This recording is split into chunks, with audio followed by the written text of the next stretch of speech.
Good afternoon. My name is Kentrell Parker, and I'm reporting to you live from KP Studios in Baltimore, Maryland. And it is my greatest pleasure to announce this year's 2009 Kia's Most Valuable Player Award. Now, some of you may call him Dwayne Wade, but in the National Basketball Association, we know him as Flash. And this is Flash. Imagine being born in the hostile environment of Chicago, and shortly after your birth, your parents separate. Flash. You're a child, but your childhood is compromised at a young age because you have to learn how to cope with moving from household to household. Flash. Living with your father at this time, who has been remarried, opened you up to the game of basketball during your early teenage years, surrounding yourself with talented step-siblings who also went to your high school. Flash. You're a football fan at heart, but the influence of your friends and siblings has drawn you closer to basketball, so much so you work your tail off to earn minutes on the varsity basketball team your junior year. Flash.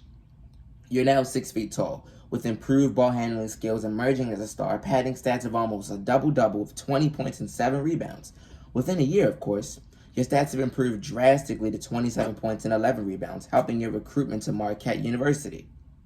By your junior year, you've carried your team to the NCAA tournament for the first time since 1977 after being limited the previous 2 years because of your academic performance.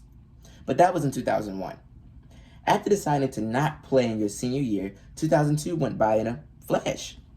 During the 2003 NBA draft, you've been selected as a top 5 pick with comparisons to NBA legends like Michael Jordan and Allen Iverson due to your quickness, defensive prowess, and strength to finish around the basket with the best of them. This is Flash. Now, it's very easy for us to just say that this is the recipient of this award because he fits the criteria. But then that leaves you to pause. What is the criteria? Because history does show that MVPs are not necessarily the best players in the NBA. They're not necessarily the best players on the best teams. And even then, if they were, it'd be kind of hard to say that they're the most valuable, because if your team is constructed of very talented players, then it's going to be a lot easier for you to pad your stats. It's going to be a lot easier for you to showcase your skills because the defense isn't primarily focused on you. Now, in the case of Dwayne Wade or Flash, he is the best player on his team. He's also a one-man show. And by him being a one-man show, it's going to be kind of hard, you would think, for him to have offense and defense. That's not true. Let's look at some of his stats. Now, on the offensive side of the ball, you see that he's giving you 30.2 points a game. He's giving you 7.4 assists, and he's also giving you 5 rebounds a game. But let's look into more context.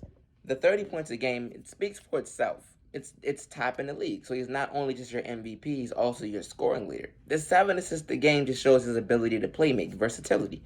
So not only is he a shooting guard, but he can also play the role of a point guard. And the rebounding just shows that he likes to bang in the paint, especially with some of the highest and tallest players in the NBA, 6'10", 7-footers. So by him being 6'3", only weighing 225 pounds, his ability to give you 5 rebounds a game while also dishing out 7 assists, and his responsibility to score 30 points just for his team to win a certain amount of games, that's amazing. But let's dig deeper into those 30 points. I'm not saying anybody can score 30 points, but 30 points is not even the most important part. It's the efficiency behind it. He's scoring 30 points a game while making 854 field goals a game, which is also top in the league. And he's also scoring it with an efficiency of 49.1%, which is also top in the league. So if you're scoring the most points by making the most baskets, by doing it the most efficiently, that says it for itself. Your offense has got to be impeccable. Now, think about it. If you're a one-man show and your team is relying on you and you're just extremely reliant and heavily focused on the offense, it'd be kind of hard for you to have enough energy to dish it out on the defensive end. Let's check out his stats. Now, in this image, you do see Dwayne Wade, a 6'3" guard, blocking a 7-footer, and Brook Lopez playing for the Brooklyn Nets. Now, just in case you didn't understand, 100 blocks. That's the most in his season. That's his career high. But not only that, he also gave you 2.1 steals, which is also the second most in the NBA. Now, why is that important? For you to be dishing out 30 points and dishing out 7 assists and getting 5 rebounds, and then on top of that, doing it as efficiently as almost making half of your shots on 854 field goals made, which is also top in the league, and then have enough energy to go back around and be one of the best defenders in the NBA, that shows your all-around versatility. That shows your offense and your defensive game.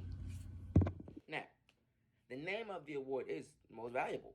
So in order to determine who wins the award, they have to be extremely valuable. And not necessarily to the NBA, but definitely to their team. Now, what's the best way to determine who's valuable besides using stats and other analytical data?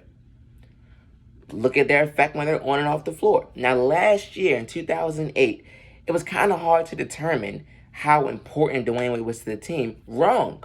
Dwyane Wade was suffering a nagging injury to the shoulder and to the knee. They were both dislocated. And as a matter of fact, he missed 30 games of the 82 that were played. And of those 30 games that he missed, he didn't play the final 21. And they were 0-21. So what does that tell you?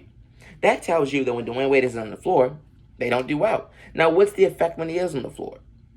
Because they only won 15 games out of the 82. They went 15-67. Now, for the NBA fans out there, you will want to know. Fans out there who are wondering, why doesn't LeBron James win this award? He's giving you 28 points and 7 rebounds and 7 assists with almost 2 steals and a block a game while shooting 48% from the field, second to Dwyane Wade. And his team was 66-15 to Dwyane Wade's 42-30. Now, last year, LeBron James was 45-37 to Dwyane Wade's this year 42-30. So, wondering how can LeBron James last year being 45-37 and Dwyane Wade this year as an improvement to be 42-30? How do you compare the two? Well, think about it. LeBron James last year played in 79 out of the 82 games that you could play, and his team was still 45-37, which is not bad at all. But because Dwyane Wade was suffering 2 nagging injuries, dislocated his knee and his shoulder, causing him to miss 30 and actually the final 21 of the 30 that he missed, his team was 15-67. That was bottom in the league. Bottom in the league. So for him to manage and bring that up to 27 games by getting him to 42-30, that shows that he was extremely more valuable to his team than LeBron James was to his team. Not to say that LeBron James isn't a great player. He's an all-time great. One of the greatest of all time. But so is Dwyane Wade. So give his flowers while he's here. And with that being said, this is your 2009 Kia's NBA Most Valuable Player, Dwyane Wade. Flash.